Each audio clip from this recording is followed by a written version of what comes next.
안녕하세요. 저는 얼마 전 하나뿐인 아들을 결혼시킨 50대 여성입니다. 아들이 어릴 적만 해도 내가 언제 이 아이를 다 키워서 장가 보내려나 싶었는데 막상 아들을 보내고 나니 시원섭섭하면서도 많은 생각이 드네요. 그동안 아이를 키우며 말 못할 고생도 많았고 사연도 많았지만 그 중에서도 제 결혼 생활이 가장 다사다난했던 게 아닐까 싶습니다. 여러분께 어떻게 설명해야 할지 모르겠지만 저는 그동안 남편이 둘이었거든요. 지금은 모든 것이 정리가 되었고 저도 안정을 찾았지만 그 세월을 지나온 저는 참 할 말이 많습니다. 당시 여유 없는 친정에서 자랐던 저는 20대 초반 어린 나이에 말 몇 마디 섞어본 적 없는 남자와 중매 결혼을 했습니다. 평생 같이 살 남자를 어떻게 몇 번 보지도 않고 결혼을 하는지 싶었지만 그 시절이야 다들 그렇게 사는 거라 생각했습니다. 잘 모르는 사이에 사랑도 없이 한 결혼이었지만 그래도 저는 남편에 대한 기대가 없지 않았어요. 좋으나 싫으나 한평생을 같이 해야 할 사람인데 하루빨리 정보치고 사는 게 좋을 테니까요. 하지만 제 남편은 참 가까워지기 어려운 사람이었습니다. 애초에 말수도 별로 없었고 제가 불편한 건지 부끄러운 건지 살면서 저한테 먼저 말을 건네는 법이 없었어요. 거기다가 대학 졸업 후에 곧바로 사법고시를 준비하던 수험생이라 매일 공부한다고 서재에만 박혀있느라 저랑은 얼굴 한번 마주치기 어려운 정도였어요. 그나마 얼굴 마주볼 때가 식사 시간인데 다 같이 먹는 식사 자리에서는 시어머니 눈치에 제가 먼저 말을 붙이기 힘들었고 밤에는 공부하다가 늦게 잔다며 저더러 먼저 자라고 하는 통에 저는 밤에도 남편 얼굴을 보지 못했습니다. 아무리 선을 봐서 결혼을 했다고 하지만 이건 제가 결혼을 한 건지 수험생 뒷바라지라러 식모로 들어간 건지 모를 정도였죠. 게다가 시어머니는 저를 정말로 식모처럼 생각하시는 듯 했고요. 가난했던 제 친정과 달리 시댁은 여유 있는 집안이었어요. 돌아가신 시아버님이 살아계실 적만큼은 아니지만 그래도 대대로 지역 유지로 기세 등등하던 시댁이었습니다.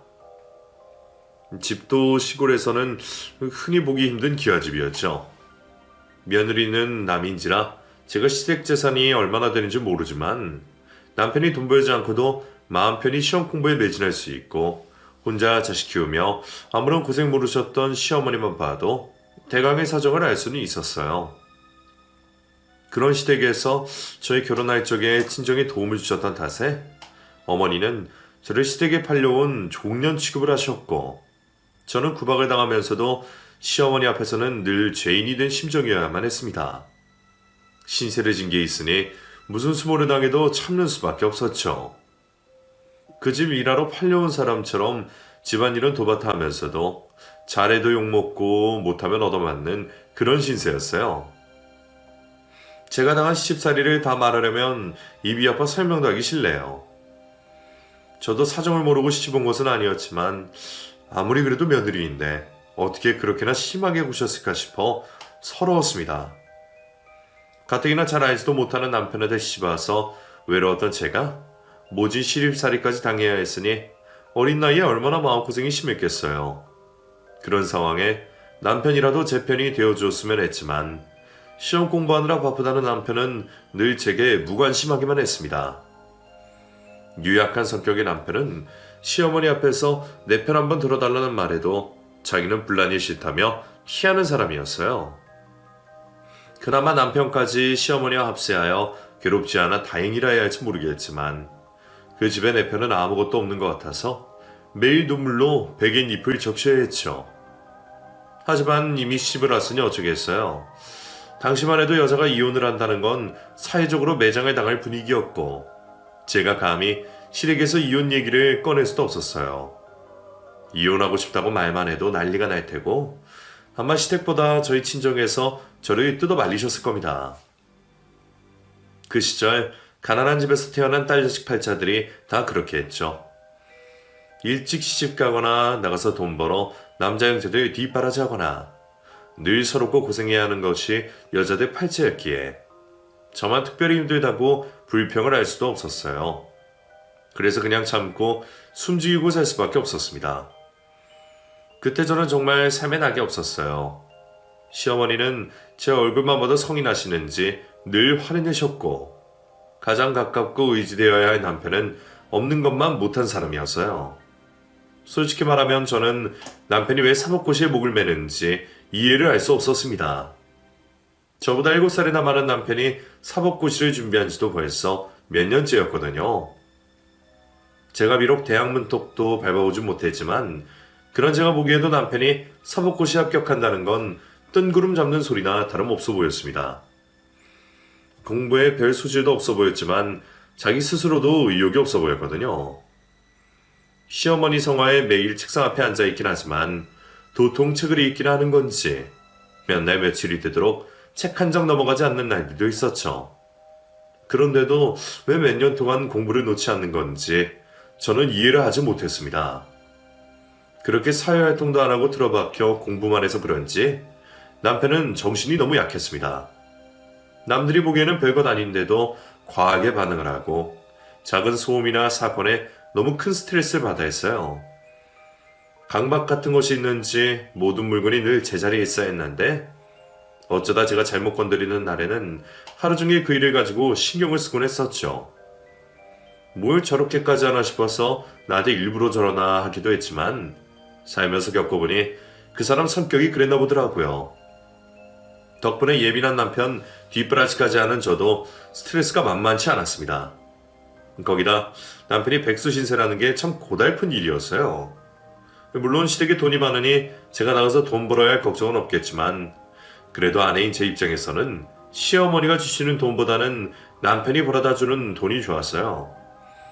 매번 생활비 타서 쓸 때마다 제가 허투루 쓰지 않나 감시하시는 시어머니 때문에 저는 두부 한 모도 마음 편히 못 살 정도로 불편했습니다. 가뜩이나 가난한 친정에서 시집왔다며 저를 탐탁치 않아 하시던 시어머니셨는데 어쩌다 제 물건 하나라도 사는 날이면 제가 과소비를 했다고 몇 시간씩이고 일장연설을 하고 나셨어요. 그러다 보니 저는 그 집에서 식모처럼 일하면서도 제 옷 한 벌 사입지 못하는 신세였네요. 그게 서러워서 차라리 내가 벌어서 내가 쓰고 싶다 생각한 적도 많았습니다. 아마 집에서 떠밀지 않았더라면 저는 평생 결혼 생각 없이 저 혼자 잘 먹고 잘 살았겠다 싶더라고요. 그런 생각을 할 정도로 저의 결혼 생활은 갑갑한 감옥 생활이나 마찬가지였어요. 그래도 다행인지 저는 결혼 3년 차에 임신을 하게 되었습니다. 그동안 시어머니가 빨리 장손 낳으라며 재촉이 심하셨는데 남편이 공부 안 하는 핑계로 골방에만 갇혀 나오질 않으니 임신 소식을 들을 길이 없었죠. 그러다 3년 만에 겨우 얻게 된 자식 소식에 저는 기쁠 수밖에 없었습니다. 늘 감정폭이 크지 않던 남편 역시 임신 소식에는 오랜만에 웃음을 짓더라고요. 환하게 웃는 남편과 좋아하시는 시어머니를 보자 저도 왠지 희망이 느껴졌습니다. 집안에는 아이가 있어야 한다는 말처럼 아이 덕분에 우리 가정에도 행복이 찾아올 거라 생각했죠. 제가 아들을 낳자 제 사정도 조금 나아지기는 했습니다. 시어머니는 장손을 낳았다고 좋아하셨고 그제서야 나름 며느리 대접도 해주셨어요. 손자가 들을까 싶으셨는지 전처럼 막말도 하지 않으셨죠. 하지만 무엇보다 가장 좋았던 건 아들의 존재 자체였습니다. 자식은 참 놀라운 존재였어요. 엄마를 어떻게 알아보고 저를 찾는지 아이가 제품에 쏙 파고들 때면 저는 세상 무엇도 부럽지 않았습니다. 내 편 하나 없다고 생각했던 그 집안에서 드디어 제 편이 생겼던 거였죠. 그래서 저는 그 후로 더 이상 남편이나 시어머니에 대한 서운함이나 기대도 없이 그저 내 자식 보는 낙으로 살 수 있었습니다. 그렇게 제가 시집와서 지낸 지 8년이 다 되어갈 무렵이었습니다.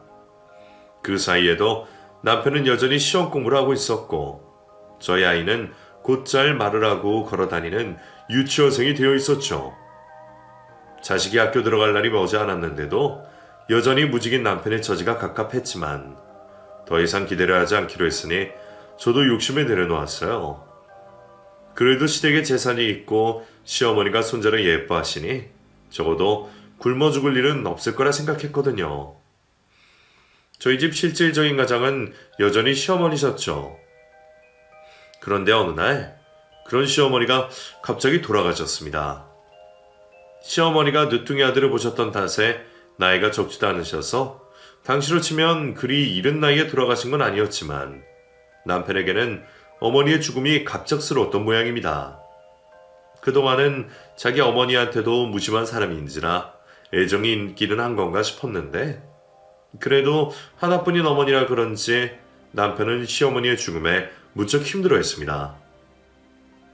평소에는 좋아도 싫어도 별말이 없는 사람이라 감정이 별로 없는 줄 알았더니 시어머니 영정 앞에서는 정말 목 놓아 울더라고요. 그걸 보니 그 사람이 나중에 나 죽을 때는 울기나 하려나 궁금했죠. 그렇게 남편은 식음을 전폐하며 몇 날 며칠 눈물만 쏟을 정도로 무척 힘들어했습니다. 솔직히 저는 이제 나를 괴롭힐 사람이 없구나 싶어서 개운한 마음도 있었는데 부모님의 죽음으로 힘들어하는 남편을 보니 측은하기도 하더라고요. 그러면서도 나한테는 여전히 말을 않는 남편이 답답했습니다. 우리가 남도 아니고 자식 낳고 같이 늙어가는 부부 사이인데 힘들면 나한테 좀 기댔으면 했거든요. 그래서 일부러 제가 먼저 말도 붙여보고 밥도 떠먹여줘 봤지만 제가 그 사람에게는 위로가 되지 않았던 건지 남편은 아무런 반응이 없었어요. 그런 성격을 모르지 않았으면서도 힘든 순간에까지 저를 밀어내는 남편이 참 야속했습니다. 그래서 저도 개나 억한 심정의 남편을 그냥 두게 되었어요. 상 치르고 나서 도로 서재에 박혀버린 남편을 내버려 두고 매끼 밥만 가져다 놓을 뿐이었죠. 혼자 있고 싶다며 청소도 못하게 하는 사람을 저도 굳이 힘들어서 끌어내고 싶지가 않았거든요. 그래도 배는 고픈지 상체로 놓으면 그릇만 싹 비워 앞에 내어놓는 걸 보고 살아있구나 확인할 수는 있었죠. 그런데 대체 언제까지 저러려나 싶던 남편이 갑자기 이상한 행동을 하기 시작했습니다. 갑자기 새벽에 소리를 지르고 누군가가 대화를 하는 듯 하더니 어느 날에는 저더러 이상한 얘기를 하는 거였죠. 당신 어머니 식사 좀 잘 챙겨드리고 그러지? 요즘 입맛이 없으신지 야이신 것 같던데. 그게 무슨 말이에요? 어머니 식사를 챙겨드리라니. 당신도 영혼이 때문에 힘들겠지만 그래도 좀 신경 써. 어머니 연세도 있으신데 언제 떠나실지 모르잖아. 살아계시게 잘해드려야지. 갑자기 시어머니가 살아계신 것처럼 시어머니의 안부를 걱정하는 남편의 말에 저는 깜짝 놀랄 수밖에 없었습니다. 아무래도 남편이 헛것을 보는 듯 했죠. 처음에는 남편이 시어머니 돌아가시고 충격이 심해서 잠시 그러는 거라 생각했어요. 사람들이 상실감에 너무 슬픔에 빠지면 종종 인지를 못하는 일들이 있다 하더라고요. 그래서 잠깐 그런 거겠지 생각했지만 남편의 이상 행동은 그 후로도 계속되었습니다. 헛소리에 헛것까지 보며 점점 더 심각해지는 듯 했어요. 자기도 스스로 이상한 걸 느끼는 건지 남편은 점점 식욕도 부진하고 몸이 말라가기까지 했습니다. 그런 남편이 걱정되었던 저는 당연히 남편을 데리고 병원에 가려 했죠. 하지만 싫다는 남편의 고집을 꺾지 못했어요. 제발 병원 좀 가봐요. 당신 이러다가 정말 큰일 나겠어요. 내가 정신병원을 왜 가? 당신은 지금 내가 미치기라도 했다 이거야? 그러면 당신은 지금 멀쩡하다고 생각해요? 자꾸 있지도 않은 걸 보고 듣는데 병원 가서 치료를 받아야죠. 왜 자꾸 고집을 부려요? 나는 멀쩡하다니까 그래? 나야말로 당신이 정말 이상하다. 왜 이렇게 나한테 스트레스를 주는 거야? 내가 언제 나한테 신경 써달라고 그랬어? 잘 지내고 있는 날에 괜히 들쑤셔서 정신병원이니 뭐니 쓸데없는 소리를 해. 나는 오히려 그런 당신 때문에 정말 미쳐버리겠어. 이제 와서 생각해보면 남편이 정말 이상하긴 했습니다. 전에는 화도 내지 않던 사람이었는데 결혼하고 처음으로 저한테 소리를 지르며 난폭한 모습을 보였네요. 결국 남편은 제 말을 듣지 않으며 저와 싸우려 들었고 그러던 어느 날 편지 한 장만 남겨놓은 채 집을 나가버렸습니다. 이런 선택을 하게 돼서 유감이지만 나도 이제 자유로워지고 싶어. 처자식이니 시험이니 나를 억압하고 구속시키는 것을 다 버려두고 숨쉬고 살고 싶다. 나 돌아오지 않을 거니까 당신도 나 기다리지 말고 새 인생 찾아 떠나. 미안해 영훈 엄마. 남편은 자유를 찾겠다며 차사식을 버리고 떠났습니다. 겨우 그딴 편지 한 장 두고 가면 된다고 생각하는 건지 그 상황이 너무 어이가 없고 황당해서 남편의 가출을 믿을 수 없었어요. 잠시 가출한 거라 생각하고 돈이 떨어지면 돌아오겠지 생각했습니다. 하지만 한 달이 지나고 두 달이 지나도 남편은 돌아오지 않았습니다. 대체 어디로 가버린 건지 수소문해보려고 했지만 남편의 지인도 모르고 갈 곳도 모르던 저는 남편을 도통 찾을 수가 없었어요. 그리고 남편 역시 정말 돌아오지 않을 생각인지 전화 한 통 없이 소식이 끊겨버렸죠. 세상에 어떻게 이렇게 무책임하게 자기 생각만 할 수 있는 건지. 돌아가신 어머니 때문에 살아있는 처자식을 저버린 남편이 원망스러웠습니다. 처음에는 남편이 잠시 방황하다 돌아올 거라는 생각에 어떻게든 버텨보려 했어요. 그래도 집이 있으니 지낼 곳은 있었으니까요. 하지만 동네 유지라는 그 집 구석에 제가 가져다 쓸 돈이 없더라고요. 워낙 의심 많은 시어머니가 집에 현금 하나 두지 않으셨거든요. 그래서 처음에는 돈 대신 돈 될 만한 것들을 팔아치웠습니다. 결혼할 때 받았던 폐물이며 시어머니가 숨겨두신 금수저에 하다못해 안 쓰는 고무들까지 팔아 치워 1년을 버텼어요. 아이 혼자 두고 일을 하지도 못하니 그렇게 사는 수밖에 없었어요. 하지만 그 집도 오래 할 수 없었습니다. 그렇다고 세간살림을 다 팔아치우자니 결국 그 집이며 물건들은 제 것이 아니잖아요. 미워 죽겠는 남편 집살림을 축내고 싶지도 않았고 언제 돌아올지 모르는 남편을 기다리고 있느니 차라리 아들 데리고 내 살 길을 찾아야겠다 싶더라고요. 남편 놈도 집 두고 가출한 마당에 제가 집을 못 떠날 일이 뭐가 있나 싶었어요. 시댁이 그렇게 지긋지긋했던 저는 차라리 그 집을 떠나 남편을 버리고 새 삶을 찾고 싶었습니다. 남편이 돌아온다 한들 이제는 더 이상 같이 살 수가 없을 텐데 어차피 이혼하면 혼자 살아야 하니 그럴 거면 하루빨리 나가는 게 낫겠다 싶었죠. 저는 무슨 일이 있어도 다시는 그 집으로 돌아가지 않겠다고 다짐하면서 얼마 남지 않은 폐물을 챙겨 그 집을 떠났습니다. 그리고 도시로 나가 터를 잡게 되었죠.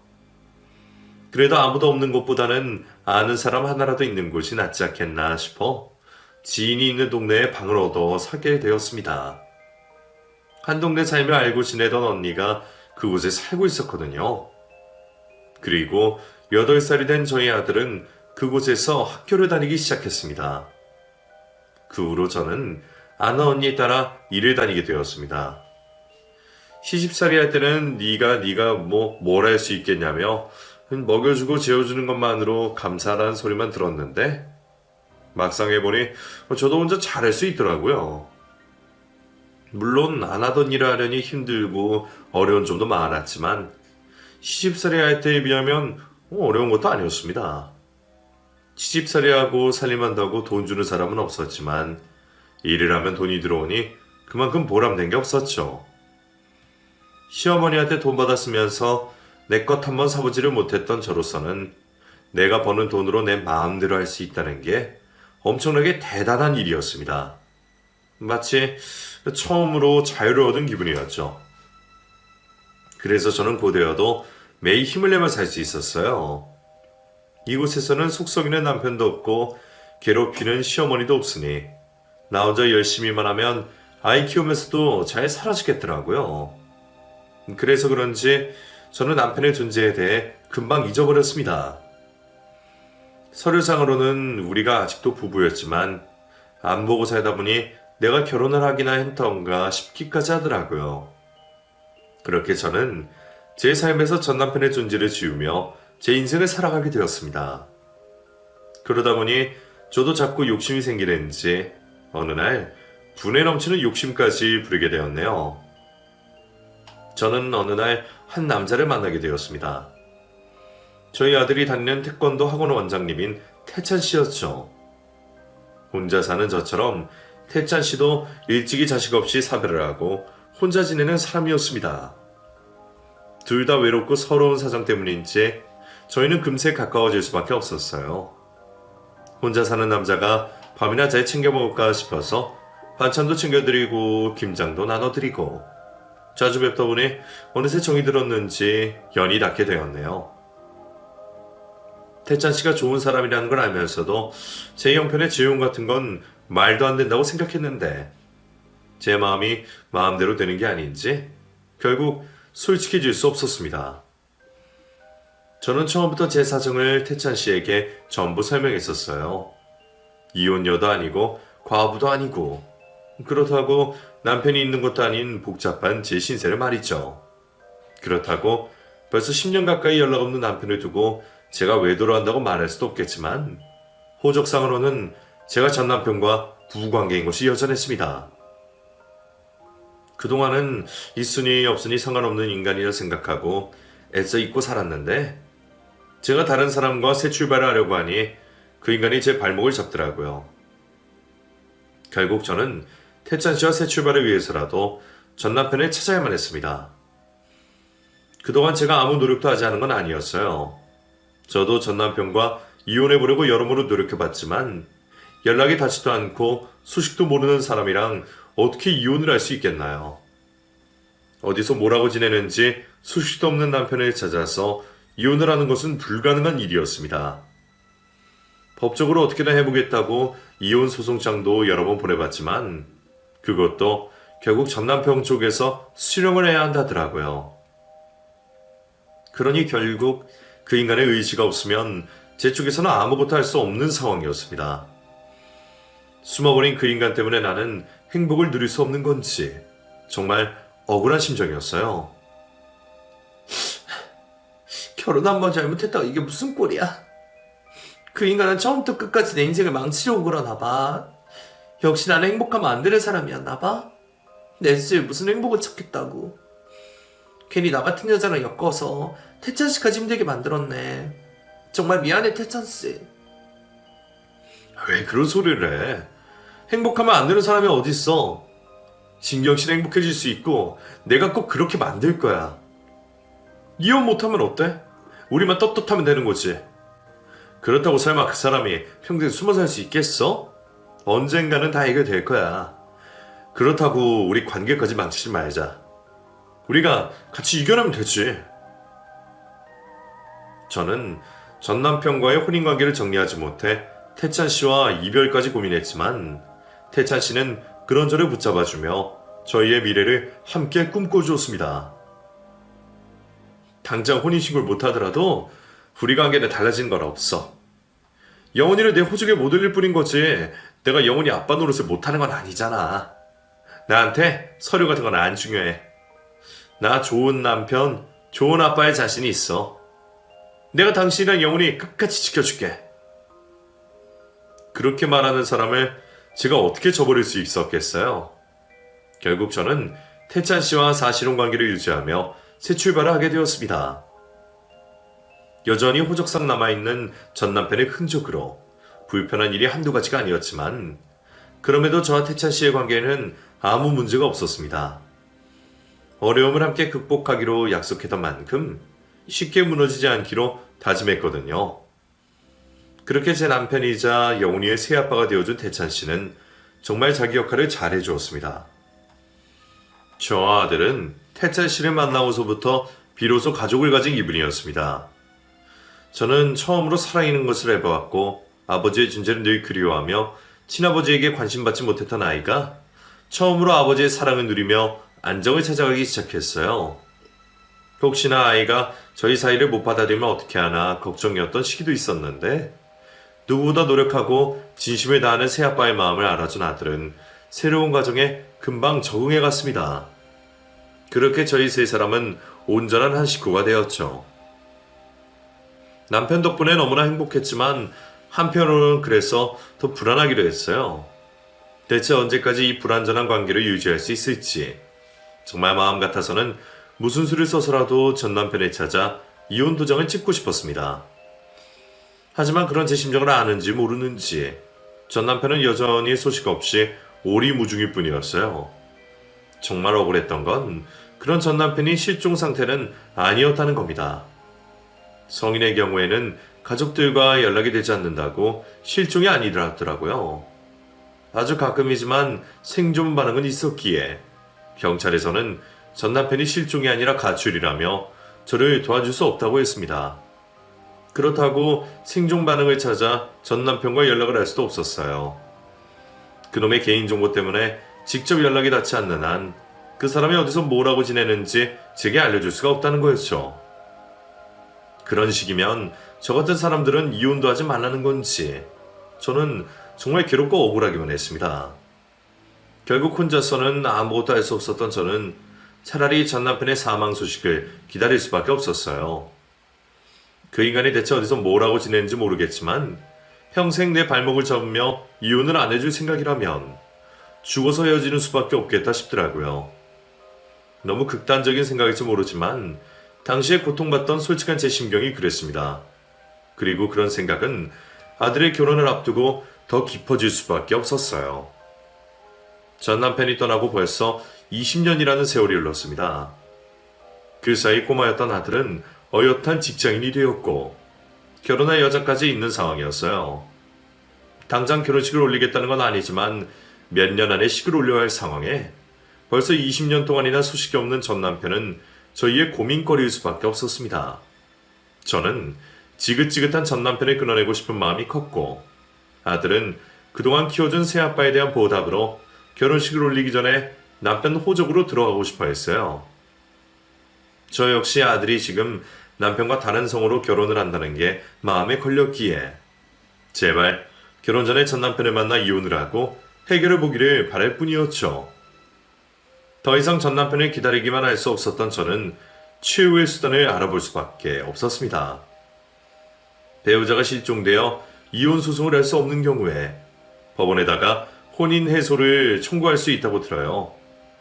물론 그러기 위해서는 제가 사라진 전 남편을 찾기 위해 얼마나 노력했는지, 전 남편의 행동이 의도적인지 이래저래 증명하고 준비해야 하는 게 많았지만 다른 방법이 없는 상황에서는 그게 유일한 저의 지푸라기였습니다.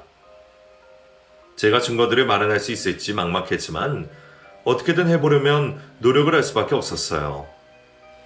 그렇게 제가 변호사를 만나고 다니고 법원을 뛰어다니던 어느 날 저는 황당한 전화를 한 통 받게 되었습니다. 명훈 엄마, 나야. 잘 지냈어? 20년 만에 전 남편의 전화를 받게 된 저는 황당할 뿐이었습니다. 마치 헤어진 지 몇 달이나 된 것처럼 태어난 그 인간의 태도에 손이 바들바들 떨릴 지경이었어요. 정말 당신이야? 이 번호 어떻게 알아냈어? 당신이 지금 나더러 잘 지내냐고 할 수 있어? 지난 20년 동안 뭐 하다가 이렇게 나타나? 내가 당신 찾으려고 얼마나 고생했는지 알기나 해? 미안해. 굳이 변명은 안 할게. 이제 와서 변명이 무슨 소용이겠어. 당신이 나랑 이혼하고 싶어하는 거 알아. 이제라도 도장 찍어줄 테니까 우리 집에 좀 와줄래? 그리고는 아무렇지 않게 살던 집으로 와달라는 말에 기가 막혔습니다. 태평한 전 남편의 음성에 저는 너무 화가 나서 앞뒤 생각 없이 당장 달려갈 수밖에 없었어요. 급한 마음에 남편에게는 말도 못하고 그대로 차키를 들고 예시댁으로 향했죠. 그리고 한참 가서야 남편 생각이 들었습니다. 미안해. 당신한테 먼저 연락했어야 하는데 내가 급한 마음에 몸이 먼저 움직였어. 괜찮아. 마음 급하면 그럴 수도 있지. 그나저나 혼자 가도 괜찮겠어? 그 사람이 갑자기 무슨 생각으로 연락한 건지 걱정도 되는데. 아니야. 그 사람 나한테 맞으면 맞았지 해코지는 못할 거야. 그랬으니까 이혼할 용기도 없어서 가출을 했지. 아무튼 걱정할 필요는 없으니까 안심해. 그때도 저는 전 남편을 어떻게 혼내줘야 할지 그게 걱정이었지. 설마 그 사람이 제게 해코지를 하거나 염려할 만한 일이 있을 것은 생각하지 않았어요. 그렇게 온갖 생각을 하며 차를 몰고 왔던 저는 20년 만에 마주한 시댁의 풍경에 놀랄 수밖에 없었습니다. 그 시절에는 마치 저를 잡아먹을 듯 무섭고 웅장해 보였던 기와집이 이제는 완전히 노후되어 귀신이 나올 법한 폐가의 모습이었습니다. 세월이 흐른 만큼 예전과는 많이 다르더라고요. 그렇게 그 안에서 저는 오랜 세월 미워하며 살았던 전 남편의 모습을 비로소 마주하게 되었습니다. 만나주면 욕이나 실컷 해줘야겠다 생각했는데 막상 전 남편을 마주한 저는 아무 말도 할 수 없었습니다. 전 남편은 한동안 그 시골 폐가에서 지내고 있었던 모양이었어요. 대체 어떻게 지냈던 건지 깡 마른 모습에 덥수룩한 수염 상태가 아무래도 그 인간이 편히 살았다고는 할 수 없겠더라고요. 노숙자처럼 남루한 차림에 저는 말이 쉽게 나오지 않았습니다. 분명 오랜 세월 원망하고 탓했던 사람인데 그래도 잠시 정부치고 살았던 사람이라 그런지 그런 모습이 또 안타까웠죠. 뭐라 얘기를 꺼내야 할지 몰라 멍하니 서 있었더니 그런 제 시선을 눈치챈 전 남편이 먼저 자기 얘기를 시작했습니다. 당신 그동안 나 많이 원망하며 살았을 거 잘 알아. 나 같아도 나 같은 놈 용서 못하겠지. 그동안 이혼도 안 해주고 당신 고생시켜서 미안해. 내가 무슨 말로 용서를 구하겠어. 그냥 이제라도 나 같은 건 잊어버리고 새 가족들이랑 잘 살았으면 좋겠어. 사실 나 곧 죽는데 그동안 무서워서 뒷일 생각도 안 하고 도망만 다녔는데 죽는다는 얘기 들으니까 갑자기 정신이 번쩍 들더라고. 나 죽으면 당신 나한테 욕도 못 해보고 사별당하는 건데 그 전에 이혼이라도 해줘야겠다 싶어서. 그런 말을 한 전 남편은 제 앞에 이혼 서류와 유산 상속 서류를 내밀었습니다. 그걸 보니 곧 죽는다는 말이 거짓말 아니구나 싶더라고요. 하지만 그렇다고 이제 와서 저희 모자 20년 세월의 고생이 괜찮아지는 건 아니었습니다. 그렇게 무책임하게 식구들을 벌어놓고 죽는 날 받아놓고 용서를 구한다는 게 괘씸하더라고요. 이제 와서 그게 다 무슨 소용이야? 그렇게라도 용서를 빌겠다는 거야? 아니면 동정이라도 해달라 이거야? 당신은 어쩜 이렇게 끝까지 무책임하고 이기적이야? 미안해 영훈 엄마. 이제 와서 변명으로 들리겠지만 그때는 나도 사정이 있었어. 그때는 내가 사라진 게 당신과 영훈이를 위한 거라 생각했어. 화를 내는 제게 전 남편은 제가 몰랐던 자신의 사정에 대해 설명해 주었습니다. 시어머니가 돌아가시고 헛것을 보며 정신을 못 차리던 남편은 사실 이전부터 정신병을 앓고 있었다고 했습니다. 처음에는 시험 스트레스 때문일 거라 생각했지만 점점 더 심각해지는 상태를 모른 척 할 수가 없어 병원에 가려 했답니다. 하지만 시어머니는 자기 아들에게 정신병이 있다는 걸 믿고 싶지 않았고 그런 아들을 알아서 괜찮아질 거라며 방치해 두셨죠. 저는 아무것도 모르고 그 집에 시집을 갔고 전 남편은 제게도 마음을 열지 못하고 속으로 병들어 갔습니다. 당신한테 내 상황 이해해달라는 건 아니지만 그때는 내가 제정신이 아니었어. 이미 많이 힘든 상황이었는데 계속 방치하다 보니 나도 내가 어디로 튈지 모르겠더라고. 그러다 어머니 돌아가시고 환각이 보이고 이상한 소리가 들렸어. 그러다 사람이 예민하고 폭력성까지 보이더라고. 내가 당신한테 화를 낸 걸 보고 나도 깜짝 놀랐어. 내가 당신한테 무슨 짓을 할까 무서웠어.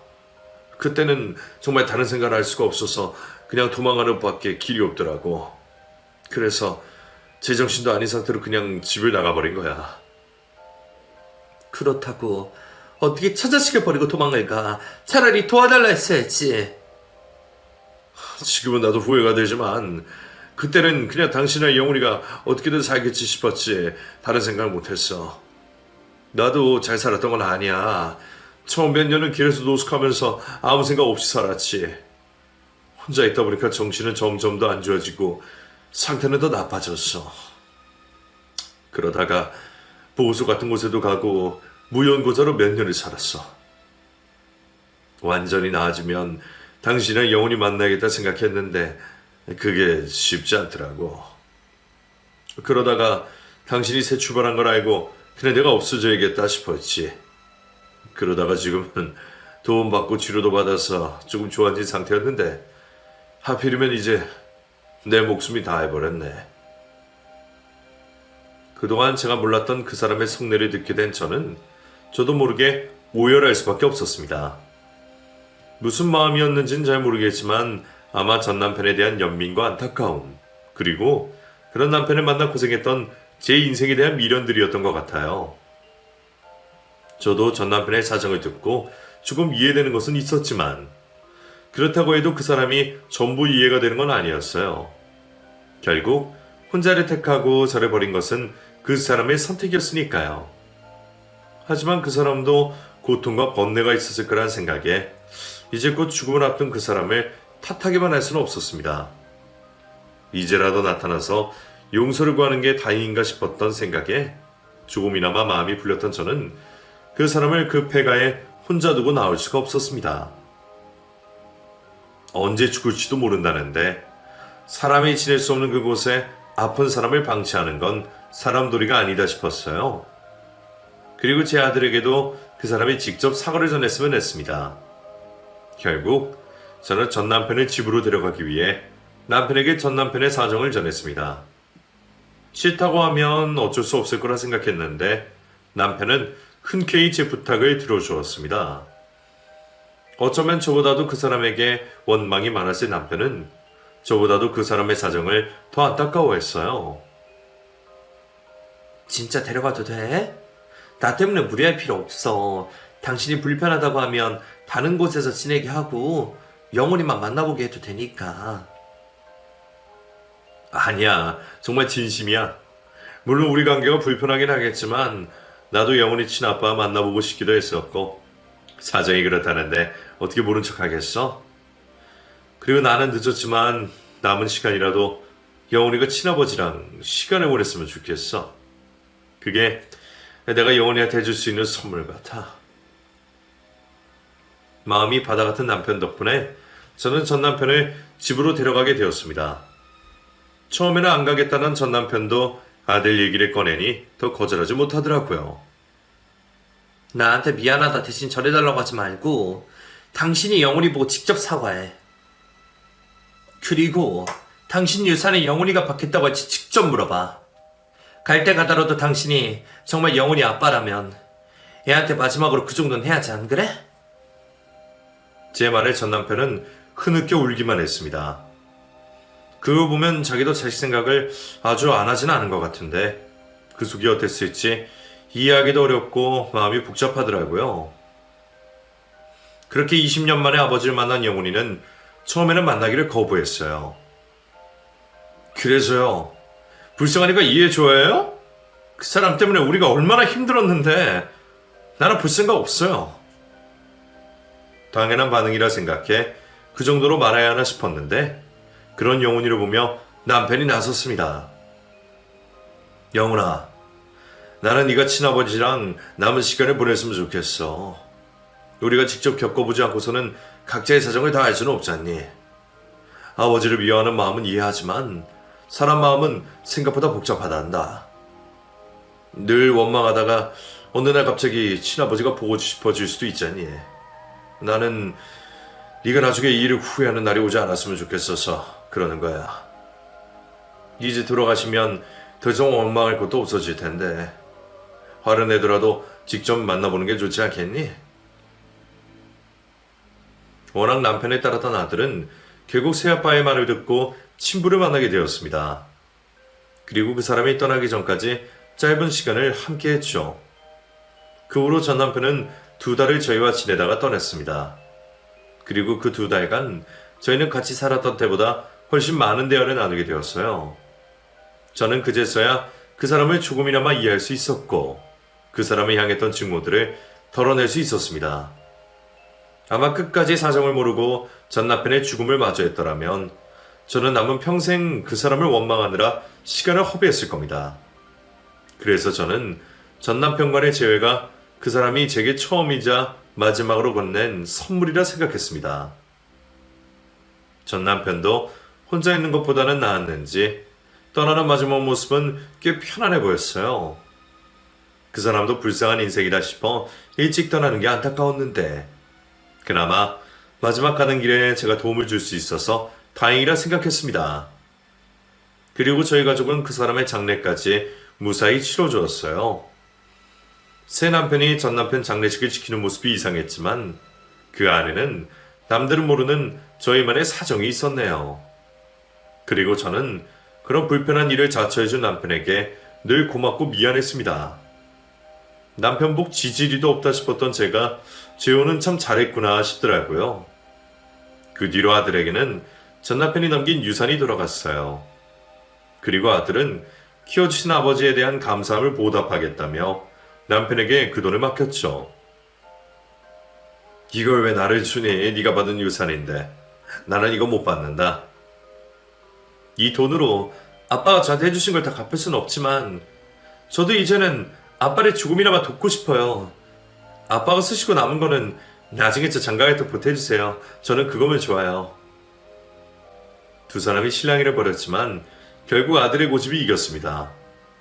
저도 나중에 결혼할 때 도와주면 된다며 아들의 편을 들어줬죠. 사실 남편이야말로 돈이 필요한 상황이었어요. 낙후된 도장시설 때문에 최근 들어 원생도 많이 떨어지고 운영이 어려웠는데 그 돈으로 리모델링도 다시 하고 직원도 새로 구하면서 조금씩 예전의 활기찬 도장의 모습을 찾아갈 수 있었습니다.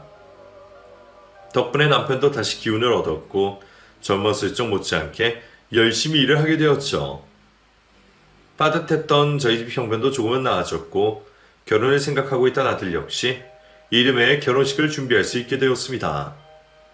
그렇게 이제는 아들도 결혼해서 자기 가정을 꾸렸고 다 큰 자식을 보낸 저희는 제2의 신혼을 맞은 듯합니다.